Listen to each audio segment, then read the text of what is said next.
नमस्कार, देवभूमि एक्सप्रेस में आपका स्वागत है। मैं हूं आपके साथ कृतिका मिश्रा। बुलेटिन की शुरुआत करेंगे खबरों के साथ। देहरादून के सहसपुर विधानसभा के सेलाकुई में बीजेपी के राष्ट्रीय अध्यक्ष जेपी नड्डा पहुंचे, जहां पर भाजपा कार्यकर्ताओं ने उनका जोरदार स्वागत किया। इस दौरान जेपी नड्डा ने पार्टी प्रत्याशी सहदेव सिंह पुंडीर के समर्थन में जनसंपर्क किया और डोर टू डोर वोट जाकर जनता से वोट मांगे।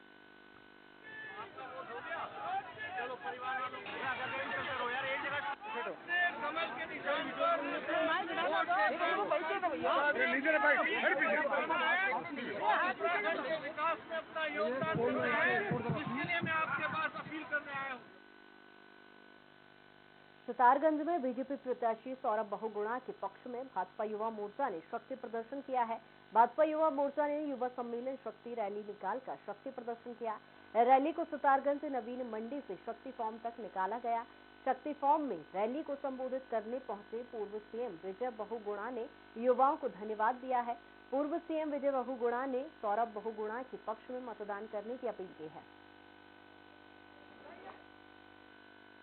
कल और आज मैंने 6 सभाएं करी। उत्साह है, कार्यकर्ताओं में उत्साह है। और जब आप जनता से बात करिए तो जनता के मन बहुत तो साफ है।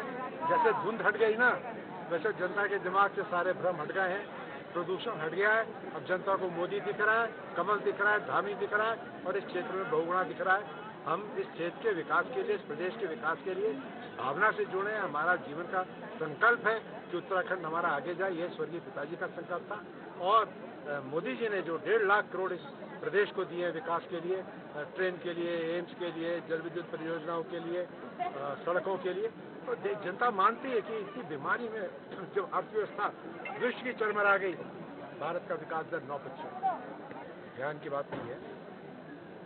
पहले यहाँ सड़कों की समस्या थी, शिक्षा की समस्या थी, स्वास्थ्य की समस्या थी। फिर हम डॉक्टर, यहाँ पे एम्स आ रहा है। इस समस्या का सबसे बड़ा समाधान तो भारत सरकार ने कर दिया, हम लोगों ने कर दिया कि बगल में ऑल इंडिया इंस्टीट्यूट आ रहा है। कौन सा प्रदेश है जहाँ 2 एम्स है?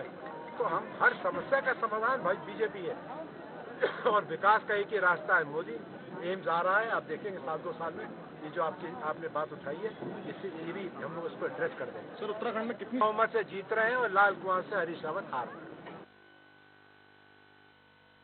गदरपुर में बीजेपी नेताओं और निर्दलीय प्रत्याशी के समर्थकों के बीच झूमाझटकी हुई, जहां रुद्रपुर विधानसभा से बीजेपी समर्थक ने निर्दलीय प्रत्याशी राजकुमार ठुकराल के समर्थकों पर आरोप लगाया है कि निर्दलीय प्रत्याशी के समर्थकों ने आपत्तिजनक शब्दों का प्रयोग करने का आरोप लगाया है।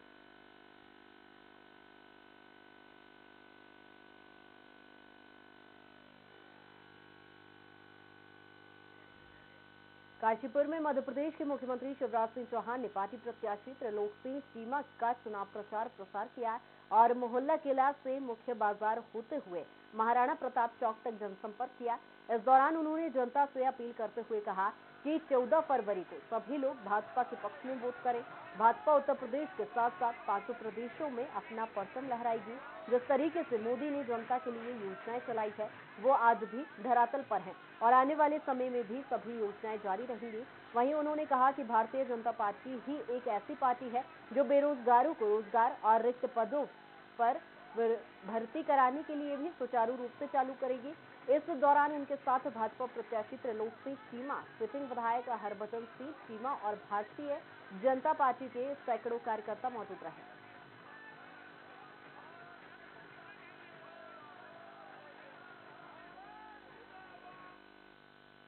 कांग्रेस की राष्ट्रीय प्रवक्ता रागिनी नायक ने हरिद्वार का भ्रमण किया। इस दौरान रागिनी नायक ने बीजेपी सरकार पर जमकर हमला बोला और कहा कि प्रदेश की भाजपा सरकार ने राज्य को कर्ज के बोझ तले ढक दिया है। उन्होंने कहा कि प्रदेश में होने वाला हर नवजात 73,000 के कर्ज के साथ पैदा हो रहा है। यही नहीं, खुद को पास साफ बताने वाले कुंभ के कोरोना टेस्टिंग घोटाला करते हैं। पूरा प्रदेश कोरोना काल में बेरोजगारी की चपेट में है और पहाड़ से लोग पलायन कर रहे हैं।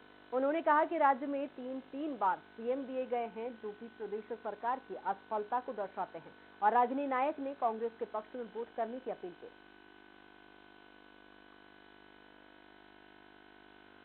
उत्तराखंड देश के सारे प्रदेशों में सबसे निचले पायदानों में जो 2-4 प्रदेश हैं उनमें से आएगा और प्रशासनिक विफलता का इससे बड़ा प्रमाण क्या होगा कि अपनी फजीहत बचाने के लिए 3 मुख्यमंत्री यहाँ पर मोदी जी को दिल्ली से बैठकर बदलने पड़े। एक मुख्यमंत्री बनाते हैं, वो इतना उसकी लोकप्रियता इतनी कम हो जाती है कि दूसरा बदलना पड़ता है, दूसरा बनाते हैं, तीसरा, और घोटालों का भरमार है।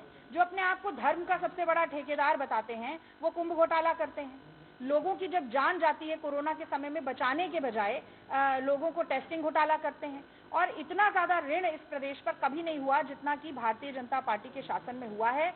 66,000 करोड़ का ऋण इस प्रदेश पर है। बच्चा भी पैदा होता है तो 73,000 के ऋण के साथ होता है। बड़े बड़े वादे किए कि हर घर में नल होगा, हर घर में जल होगा। जल पहुंचाना तो दूर की बात है, जो पहले के स्रोत थे वो ही सूख चुके हैं। नशे की आदत में लोगों को, नए लड़कों को, लड़कियों को झोंकने का काम यहाँ पर चल रहा है, क्योंकि बेरोजगारी की दर कोरोना के समय में सबसे ज्यादा उत्तराखंड में हो गई थी। और अगर हम 20 से 29 साल के आयु वर्ग में देखें तो करीब 56% लोग जो हैं वो इस वक्त बेरोजगार हैं। तो ऐसे में मुझे लगता है कि सरकार के पास अपने कोई काम गिनाने के लिए नहीं है। कोई भी सवाल पूछा जाता है तो कह देते हैं आयोग बन गया है। और मैं समझती हूँ कल गौरव वल्लभ जी ने ये बात कही थी, मैं उसको दोहराना चाहती हूँ कि 3 तिगाड़ा काम बिगाड़ा, ये सब कहा जाता है। तो ये जो 3 मुख्यमंत्री बनाकर ये यहाँ पर सब काम बिगाड़ा ही होने वाला है। और ये डबल इंजन की सरकार नहीं है, ये डबल फेलियर की सरकार है, जो कि कांग्रेस पार्टी अपने 4 धाम 4 काम के नारे से, जिसका इस बार सुपड़ा साफ करने वाली। केजरीवाल सरकार के मंत्री राजेंद्र पाल गौतम ने गंगोत्री में डोर टू डोर प्रचार किया और जनता को आम आदमी पार्टी की गारंटी बताई। साथ ही कई गांवों में जन संवाद भी किया। मंत्री राजेंद्र पाल गौतम ने कहा कि गंगोत्री क्षेत्र का हर व्यक्ति कर्नल कोठियाल और उनके जनहितकारियों को जानता है और गंगोत्री की जनता सच्ची और ईमानदार राजनीति के लिए कर्नल कोठियाल को मौका देगी।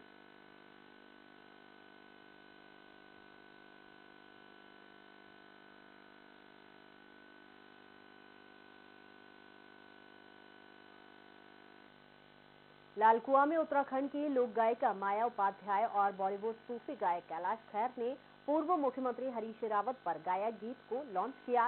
इस दौरान लोक गायिका माया उपाध्याय ने कहा कि उत्तराखंड की संस्कृति को बचाए रखने के लिए हरीश रावत का विधायक बनना बहुत जरूरी है। उनके मुख्यमंत्री बनने से क्षेत्र का चहुमुखी विकास होगा। साथ ही पूर्व में हरीश रावत की सरकार में लोक कलाकारों के लिए एक नई नीति बनाई गई थी, जिसमें लोक कलाकारों को प्रोत्साहन मिल रहा था। अगर फिर से हरीश रावत मुख्यमंत्री बनते हैं तो पूरे प्रदेश में कलाकारों और उत्तराखंड की जनता का विकास होगा। इस दौरान उन्होंने जन जन की है यही पुकार, अब की बार हरदा सरकार का गीत भी गुनगुनाया।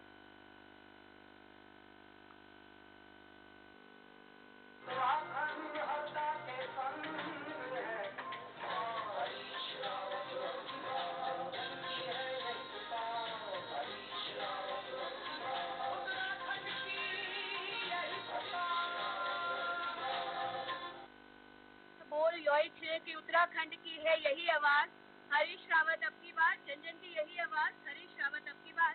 तुमके लागू रहो कि गीता बोलल है, आप सबको पता लागू रहो कि पहाड़ एक उत्तराखंड एक और जन जन का सिर्फ एक आवाज छे और ऊँच सिर्फ और सिर्फ हरीश रावत।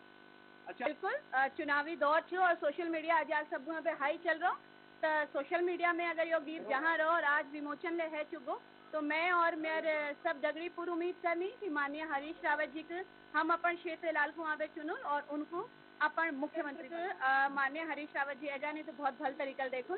और मैं आप सब पहले यही उम्मीद करूँ कि आप सबको लोकतंत्र बचाना और लोकतंत्र लीजिए। माननीय हरीश रावत जी दगड़ मिल आप सबको काम।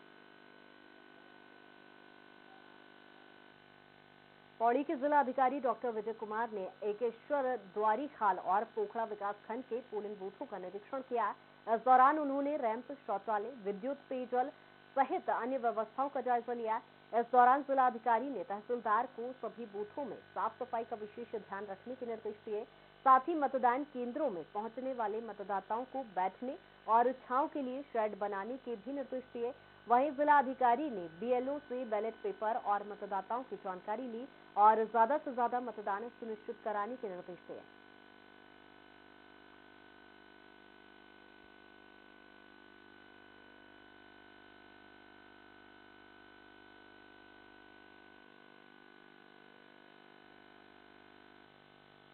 बीते दिनों कांग्रेस के पूर्व राष्ट्रीय अध्यक्ष राहुल गांधी उत्तराखंड दौरे पर थे।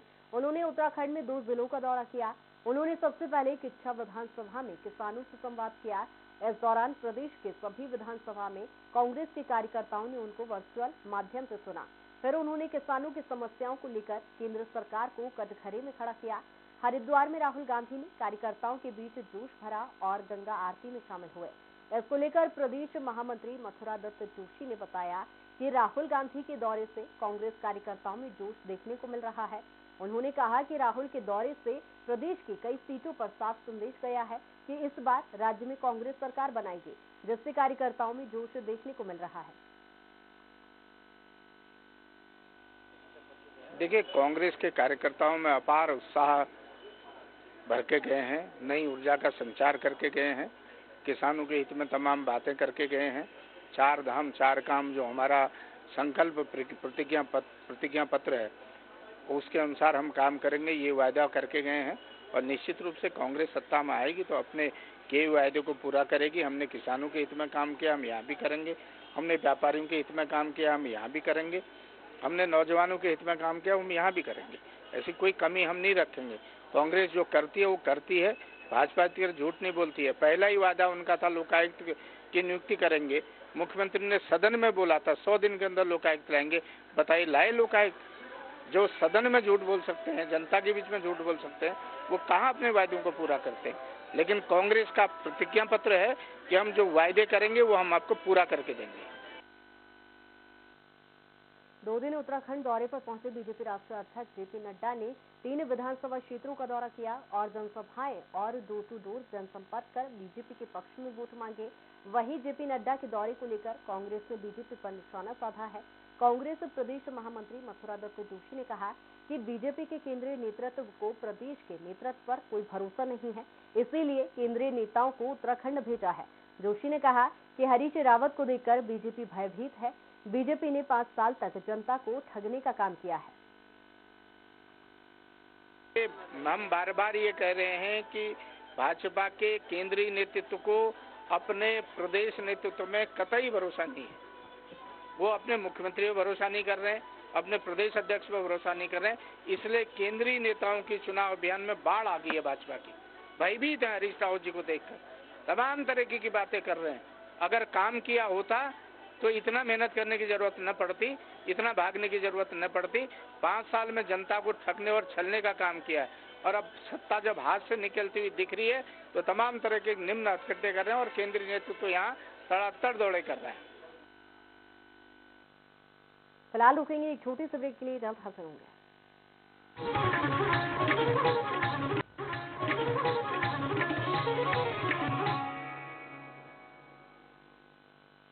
ब्रेक के बाद एक बार फिर आप सभी का स्वागत है। बढ़ते हैं खबरों की ओर। उत्तराखंड विधानसभा चुनाव में कई युवा अपनी किस्मत आजमा रहे हैं। देहरादून के कैंट सीट से उत्तराखंड क्रांति दल ने युवा चेहरे पर दांव खेला है कि कैंट सीट से यूकेडी प्रत्याशी अनिरुद्ध काल्या ने बताया कि क्षेत्र की जनता इस बार बदलाव चाह रही है। वह पिछले 12 सालों से राजनीति में सक्रिय रहे हैं। उन्होंने कहा कि यदि वे प्रतिनिधि चुने जाते हैं तो युवाओं के लिए रोजगार की पहल करेंगे। वहीं उन्होंने दावा किया है कि इस बार कैंट विधानसभा में वे ऐतिहासिक जीत दर्ज करेंगे।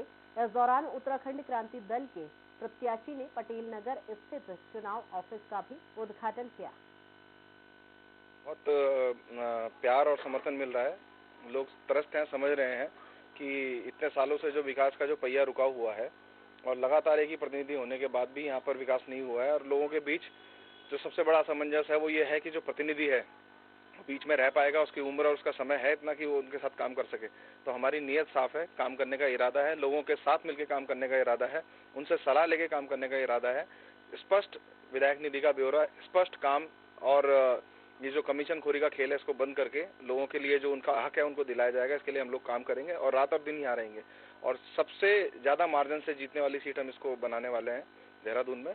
और आप देखिएगा आने वाले आगामी 14 फरवरी को कुर्सी वाला ही बटन दबेगा और इस बार कुर्सी का साथ सब लोग दे रहे हैं। इस कुर्सी पे बैठेगी यहाँ की जनता और यहाँ के लोग। समस्याएं कई तरह की निकल के आती हैं। सबसे पहली समस्या तो ये निकल के आती है कि जो विकास कार्य होते हैं वो इतना बेतरतीब तरीके से होते हैं कि 6 महीने सड़क बने हुए नहीं होते, उसके बाद दोबारा उस पर कोटिंग होने लग जाती है। लोग ये सोचते हैं कि क्या नाम है, ये जो सड़क है जो ये कम से कम 5, 7, 8, 10 साल तो टिकनी चाहिए। लेकिन एक बार बजट सड़क पे खर्च, एक बार बजट उसके रिपेयरिंग के लिए खर्च। फिर दूसरा क्या है कि वाटर लॉगिंग की प्रॉब्लम। देहरादून एक ऐसा शहर है जो घाटी में बसा हुआ है। यहाँ पे ऑटोमेटिकली ग्रेविटी से जो है वाटर फ्लो है उस ग्रेविटी वाटर फ्लो को भी हम नहीं दे पा रहे हैं। पानी लॉगिंग सड़कों में हो रहा है। उसका कारण ये है कि जब आप आसपास के लोगों से पूछकर किसी सड़क को, किसी नाले को नहीं बनाते हैं तो वो वाटर लॉगिंग में परिवर्तित हो जाता है। और बेरोजगारी की दर इतनी ज़्यादा है कि आप देखिएगा कि गांधी ग्राम से लेकर कांबली से लेकर के आप ऊपर यमुना कॉलोनी तक चले जाइए, जो बेरोजगार युवाओं की जो हालत है, उनको सिर्फ चुनाव के समय कुछ वोटर की तरह और कुछ एक उनके आगे लालच डाल के उनका भविष्य चौपट कर दिया जा रहा है। वो हम सब लोग देख रहे हैं, लेकिन इस बार युवा जाग चुका है, समझ रहा है कि हमको वो चाहिए जो हमारे लिए एक दिन नहीं, चुनाव वाले दिन नहीं, जो आगे तक भी काम करे और 14 फरवरी के बाद भी काम करे और आगे लगातार 5 साल हम लोग इस पे मजबूती से काम करेंगे जब ये विधानसभा उत्तराखंड क्रांति दल के खाते में आने वाली है।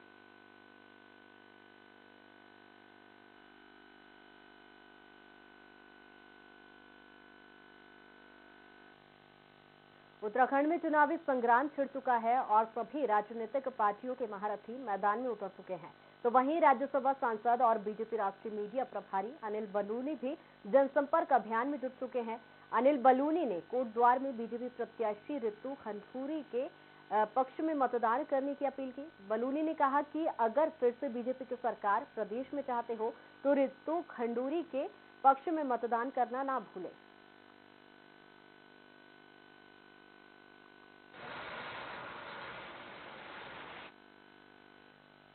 डोईवाला में पूर्व सीएम हरीश रावत ने अलग अंदाज में अपने प्रत्याशी गौरव सिंह के पक्ष में प्रचार किया। उन्होंने प्रचार के दौरान अपने प्रत्याशी के पक्ष में वोट देने की अपील की। पूर्व सीएम ने चुनाव प्रचार के दौरान स्वीट शॉप की दुकान पर जलेबी और मोमोज बनाकर एक अलग अंदाज में लोगों को आकर्षित करने का प्रयास किया। उन्होंने प्रचार के दौरान कांग्रेस की जीत का दावा किया है। अच्छे उम्मीदवार हैं, एक लंबे समय से सेवारत है, उनका परिवार सेवारत है, इनके पिता ने बहुत अच्छा काम किया और ये भी जिला कांग्रेस कमेटी के अध्यक्ष के रूप में बहुत अच्छा काम कर रहे हैं गौरव चौधरी, और ये बहुत अच्छे एमएलए सिद्ध होंगे। तो इनके लिए मैं भी हाथ जोड़ने के लिए आया हूं। बहुत उपयोगी दौरा रहा। 1 लाख से ज्यादा लोगों ने उनको सुना पूरे वर्चुअल रैली में हरिद्वार से, और वहाँ भी किसान संवाद भी बहुत अच्छा रहा, लोगों ने बड़ा पसंद किया। उत्तराखंड में कांग्रेस का घोषणा पत्र तैयार करने वाले प्रेम बौखंडी का कहना है कि उन्होंने जो जनता से वादे किए हैं उन वादों पर कांग्रेस खरी उतरेगी। साथ ही उन्होंने बीजेपी की बयानबाजी पर कटाक्ष करते हुए कहा कि सत्ता में होने के बावजूद भी बीजेपी अपना घोषणा पत्र जारी नहीं कर रही है। वहीं उन्होंने बीजेपी को चैलेंज किया है कि बीजेपी आए और उनसे पूछे कि किस तरह कांग्रेस इस घोषणा पत्र के वादों को पूरा करेगी।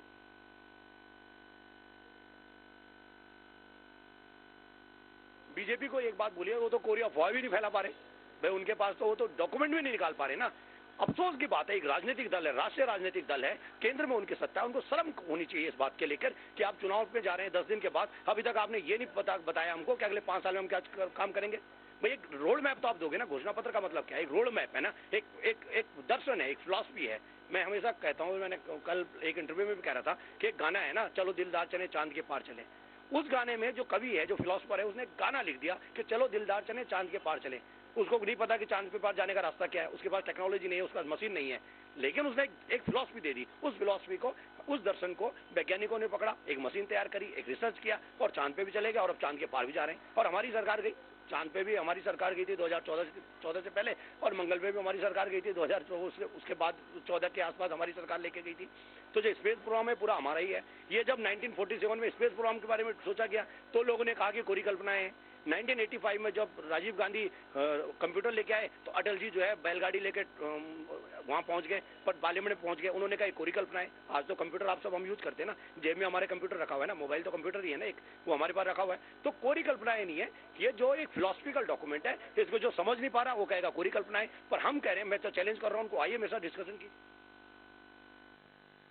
उत्तराखंड के लालकुआं में बीजेपी सांसद मनोज तिवारी ने चुनावी दौरा किया, जहां मनोज तिवारी ने बीजेपी प्रत्याशी मोहन बिष्ट के पक्ष में लोगों से वोट की अपील की। दिल्ली के प्रदेश अध्यक्ष मनोज तिवारी ने भोजपुरी अंदाज में जनसभा करते हुए लोगों का दिल जीत लिया। इस दौरान मनोज तिवारी ने बीजेपी सरकार में किए गए काम जनता को गिनाए। वहीं मनोज तिवारी ने अपने गीत गाने के अंदाज में कांग्रेस प्रत्याशी हरीश रावत पर जमकर कटाक्ष किया।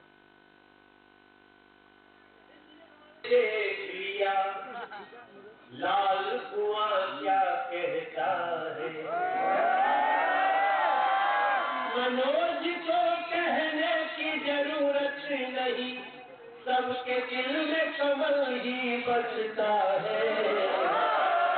हमने लाल कुआं में देख लिया, पूजा तो आए हैं। और मैं आपसे विश्वास दिलाता हूँ, इस जिले में तो एक एम्स भी खोलने जा रहा है मिठा में। सबको अपना कर्म भगाता है और देखिए उनका कितना कॉन्फिडेंस खिला हुआ है। क्यों पहले किच्छा से लड़ते थे, वहाँ से जो मुख्यमंत्री का कैंडिडेट नहीं बन पाए अपनी पार्टी में, तो उनका कॉन्फिडेंस तो हिला ही हुआ है। अब हमारे यहाँ के जो लोग हैं लाल कुआं के, उनको एक ऐसा साथी चाहिए जो उनके लिए 24 घंटा उनके बीच में रहे, और वो मोहन बिष्ट। लक्सर क्षेत्र की ग्रामीण से कांग्रेस प्रत्याशी अनुपमा रावत टांडा भागमल और टांडा मर्यादा संतों से आशीर्वाद लेकर जनसंपर्क शुरू किया। कंप्यूटर बाबा ने कहा कि कंप्यूटर बाबा ने खुलकर उन्हें उनका समर्थन किया है। कांग्रेस प्रत्याशी ने जनसंपर्क के दौरान लोगों से वोट देने की अपील की है और उन्होंने कहा कि कांग्रेस की सरकार आई तो युवाओं, वृद्धों, व्यापारियों और किसानों के लिए काम करेंगे। उन्होंने बीजेपी सरकार पर निशाना साधते हुए कहा कि बीजेपी सरकार ने सभी वर्ग के लोगों को बेरोजगार कर दिया है। कांग्रेस ने सत्य की बात करी है और धर्म की बात करी है और जो कहा है वो किया है। इसलिए पूरा संत समाज, भारत का साधु अब जो है कांग्रेस का सपोर्ट करेगा, कांग्रेस के तरफ है। और जनता जनार्दन से जो हमारे उत्तराखंड की जनता है उनसे भी सबसे अनुरोध करेंगे कि आइए हम सब मिलकर के कांग्रेस को वोट दें। धर्म की रास्ता में चलने वाली कांग्रेस है, उसे वोट दे करके। और अनुपमा रावत हमारे यहाँ जो चुनाव लड़ रही है, जिस गाँव में हम हैं, मैं उनको भी चाहूंगा कि उन्हें वोट दे करके अधिक तक अपने रिश्तेदारों से भी बोले, रिश्तेदारों से बोल करके वोट दें और आने वाले समय में कांग्रेस की विजय होगी। तो अनुपमा रावत आपके लिए एक पैर से सदैव के लिए तैयार रहेंगे। आज हम टांडा भागमल में हैं और लोगों का बहुत रुझान, आशीर्वाद जो है हमारे पक्ष में है। और उसका मुख्य कारण ये है कि 10 साल से यहाँ एक ऐसे व्यक्ति को विधायक बनाया गया जिन्होंने कोई कार्य नहीं किया। वो भाजपा के अभी वर्तमान में प्रत्याशी भी है, मंत्री भी हैं, लेकिन जन आकांक्षाओं को उन्होंने बिल्कुल यहाँ इग्नोर करके रखा। लोगों के रोजगार खत्म कर दिए, बाहर से लोग लाके उन्होंने यहाँ बैठा दिए। यहाँ के व्यक्ति पर उनको प्रताड़ित किया जा रहा है, डराया धमकाया जा रहा है। तो लोगों में बहुत रोष है और लोकतंत्र में हर 5 साल बाद जनता जो है अपना जवाब देती है। और इस बार उन्होंने ठान लिया है कि वे ऐसे लोगों को, ऐसी पार्टी को जिन्होंने जनता को इग्नोर किया, लोगों की बात नहीं सुनी, उनके काम काज छीन लिए, उनको ये बाहर करने का रास्ता दिखाएंगे। और रही बात कांग्रेस की, कांग्रेस ने कहा है, हमारे जो उत्तराखंड प्रतिज्ञा हमने ली है, संकल्प लिया है, उसमें साफ ये है कि हम चाहे कितना भी गैस सिलेंडर का दाम बढ़ा दें, हम 500 रुपये से बढ़ने नहीं देंगे। हम बसों में फ्री यात्रा करेंगे, बिजली हम फ्री देंगे। और सबसे बड़ी बात, चिकित्सा जो है वो हमारे प्रदेश में फ्री होगी सभी लोगों के लिए। और मैं यही आज आपके चैनल के माध्यम से, मीडिया के माध्यम से सभी लोगों को ये कहूँगी कि आपके हक हकूक़ की लड़ाई कांग्रेस लड़ेगी। आपके अधिकार आपके हैं, आपकी ज़मीन आपकी है और आपके अधिकारों से आपको कोई भी वंचित नहीं कर सकता। बस ज़रूरत है हम सबके जागरूक होने की और ऐसे लोगों के खिलाफ अपनी आवाज़ उठाने की। और मैं अपील भी करूंगी हमारे सम्मानित देवतुल्य नागरिकों को हरिद्वार ग्रामीण 35 के कि आगामी 14 फरवरी को ज़्यादा से ज़्यादा लोग मतदान केंद्रों में जाएं और मेरे पक्ष में अनुपमा रावत अपनी बेटी के पक्ष में मतदान करें। रुड़की के लिथोप्रेस ग्राउंड में समर्थन समारोह का आयोजन किया गया, जिसमें प्रदेश अध्यक्ष एडवोकेट फरमान त्यागी ने कांग्रेस प्रत्याशी यशपाल राणा को समर्थन दिया। इस दौरान भारतीय किसान यूनियन, किसान सेना के पदाधिकारी और कार्यकर्ताओं ने भी समर्थन दिया। वहीं कांग्रेस प्रत्याशी यशपाल राणा ने कहा कि भारतीय किसान यूनियन, किसान सेना और लिथोप्रेस कॉलोनी वासियों ने उन्हें समर्थन दिया है, जिसके लिए वह हृदय से आभार व्यक्त उन्होंने किया। और उन्होंने कहा कि निश्चित रूप से वह भारी मतों से जीतकर विधानसभा पहुंचेंगे और किसानों की आवाज को बुलंद करने का कार्य करेंगे। ये रुड़की विधानसभा पर भारतीय किसान सेना उत्तराखंड के द्वारा यशपाल राणा जी को समर्थन दिया गया है और उसी को लेकर हम यहाँ पर पहुँचे थे। उसके समर्थन में हमने एक ज्ञापन भी दिया है राणा जी को, जिससे वो आगे जीतकर विधानसभा में किसानों की आवाज़ को बुलंद कर सके। इसीलिए हम यहाँ पर सैकड़ों की संख्या में किसान पहुँचे थे, समर्थन दिया है। क्या मानते हैं कि आपके समर्थन देने से कांग्रेस पार्टी रूप में कितना मजबूत होगी? बिल्कुल मजबूत होगी, क्यों नहीं होगी भाई। मजबूत तो एक तो राणा जी का चेहरा ही मजबूत है, दूसरी बात सब लोग समर्थन दे रहे, तो किसान सेना ने समर्थन दिया तो पूरी मजबूत होगी। तो आपने पूरे उत्तराखंड में समर्थन दिया या किली सीट में समर्थन दिया? नहीं, वैसे तो हमने उत्तराखंड कांग्रेस को प्रदेश में समर्थन दिया था, पर 2-3 सीटें हमने छोड़ रखी हैं, जिन पे हमारी किसान सेना का एक हमारा जिला अध्यक्ष था विदिक सैल का, वो इलेक्शन लड़ रहे हैं। एक आध सीट पर और जो हमारी संगठन के लोग इलेक्शन लड़ रहे हैं, वहाँ पर हमने किसान सेना ने उत्तराखंड में कांग्रेस को समर्थन दिया, बाकी सभी सीटों पर समर्थन दिया। पिथौरागढ़ में विधानसभा चुनाव के लिए पोलिंग पार्टियों का दूसरा प्रशिक्षण संपन्न हुआ, जहां प्रशिक्षण के अंतिम दिन 115 मतदेय स्थलों के लिए रिजर्व सहित 182 पोलिंग पार्टियों के 728 कार्मिकों को निर्वाचन कार्यों का सैद्धांतिक और व्यवहारिक प्रशिक्षण दिया गया। वहीं प्रशिक्षण के बाद कार्मिकों का टेस्ट भी लिया गया और उनकी शंकाओं का निराकरण किया गया। साथ ही कोरोना से सुरक्षा के दृष्टिगत मतदान कार्मिकों को बूस्टर डोज लगाई गई। इसी दौरान कार्मिकों से पोस्टल बैलेट के लिए आवेदन भी लिए गए। वहीं प्रशिक्षण के दौरान 5 कर्मचारी कार्मिक अनुपस्थित रहे, जिसके बाद सभी अनुपस्थित कर्मचारियों को नोटिस जारी करने के साथ ही सख्त कार्रवाई के निर्देश दिए गए।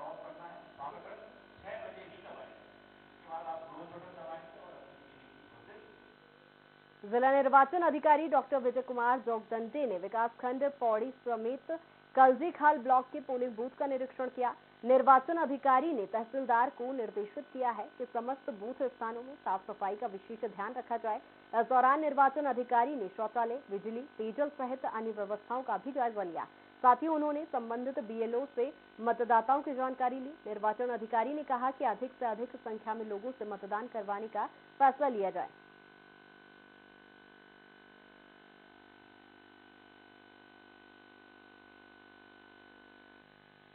पौड़ी के जिला अधिकारी डॉक्टर विजय कुमार ने एकेश्वर, द्वारीखाल और पोखड़ा विकासखंड के पोलिंग बूथों का निरीक्षण किया। इस दौरान उन्होंने रैंप, शौचालय, विद्युत, पेयजल सहित अन्य व्यवस्थाओं का भी जायजा लिया।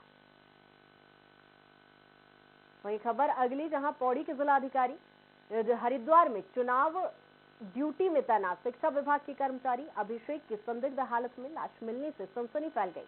मामला बहादुराबाद थाना क्षेत्र ग्राम गुरदासपुर का है, जहां खेत में लाश पड़ी मिली। मौके पर पहुंची पुलिस ने शव का पंचनामा बनाकर पोस्टमार्टम के लिए भेजा। मृतक की जेब से मिले आई कार्ड के आधार पर उसकी शिनाख्त हुई। मृतक 33 वर्षीय अभिषेक हरिद्वार के सलेमपुर मतदान केंद्र पर तैनात था। हाँ, ये एक बॉडी मिली है, तो इसके जेब से एक परिचय पत्र मिला है जो अभिषेक नाम से है, सलेमपुर में है। इसकी ड्यूटी भी लगी है, संबंधित अधिकारी से संपर्क कर रहे हैं। बॉडी भी कोई निशान नहीं, कार्रवाई की है। किस विभाग में है, किस उसमें ड्यूटी लगी? ये शिक्षा विभाग में है और इलेक्शन में उसमें ड्यूटी लगी है। फिलहाल इस बुलेटिन में इतना ही। बने रही स्वराज एक्सप्रेस के साथ। नमस्कार।